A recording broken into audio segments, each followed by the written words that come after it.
Hi everybody, welcome back to Mr. D TV. This week's topic is eliminating no from your vocabulary. This is inspired by something that happened not too long ago to me. I was tutoring, and another person was tutoring with me, and they have a bad habit, and I call it a bad habit, of when the student got something wrong. They asked him a pretty straightforward question. The kid answered incorrectly. Their response was, no! Almost yelling. Not quite yelling that much, but yelling, like, no! Almost with disgust, like, how could you not get that question right?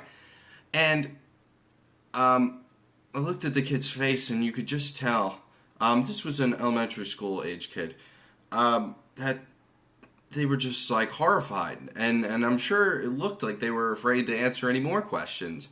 And that's absolutely the last thing you want to do. And it's not just the word no, it's what comes with a strong no that you can cut out and very easily replace with much better language to get to the eventual goal that you want to get to, which is having the kids understand whatever it is you're teaching. Why does no, just flat out no, not work? And like I said, it's not just the word, it's how you say it. That angry, frustrated, disappointed, kind of negative response results in a few things you don't want to happen. Number one, you lower that student's confidence. They're less confident in giving an answer, especially if you're doing it in front of an entire class and somebody's brave enough to answer a question. You could trigger an equally negative reaction from that student. I can't tell you the number of times where students who were set off by nothing, like that, could turn not just angry in response, but flip out absolutely, which, obviously is going to derail your entire class.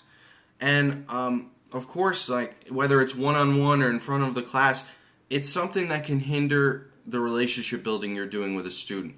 You don't want them to see you as someone who jumps down their throat at the slightest thing, or that you get frustrated with them so easily about a question that maybe you think is easy. It might not be that easy for them. It might take a little bit more, but that's not the goal. The goal is not for you to get them disappointed with themselves to the point that they're just shamed into getting an answer. You want to encourage them. You want to build them up and lead them in the right direction, because that's what great teaching involves. So how do we get away from this? It's really easy, and basically we're going to just replace that word and those negative responses and shooting people down with positive things, or at least not negative things. Number one, just toning down your no so that it's kind of a no or something, words that are similar, like it's not exactly what I'm looking for. Sometimes you are just saying, I don't think so, or I see what you're thinking, but I'm looking for something else. Right? Not too difficult. Also, just a facial expression.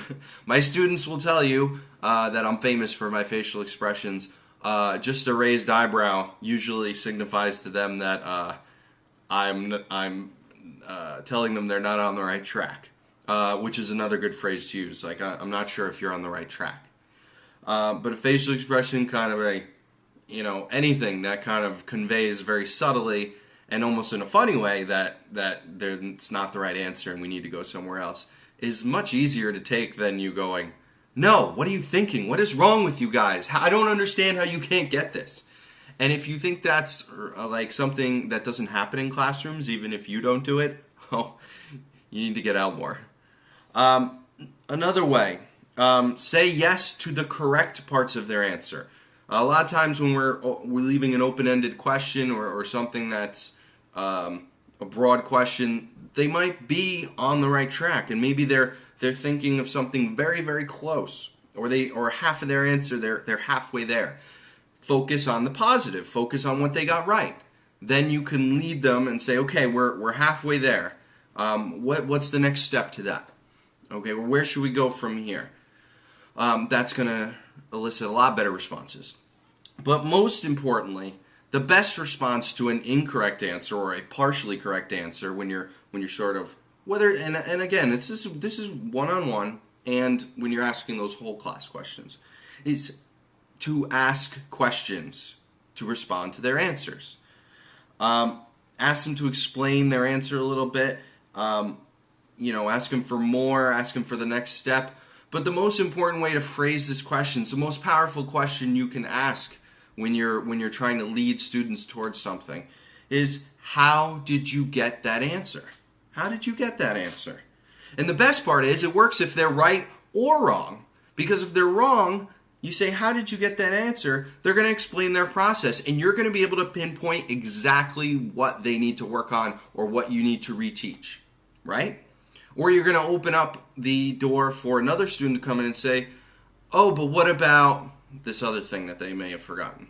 And of course, if they're right, they're explaining how they got their answer so that the kids who are having trouble can hear it in student terms, which we know is better than my terms or your terms. It's really simple, subtle change that can do wonders for not just like the relationships with your kids, but the culture of the classroom.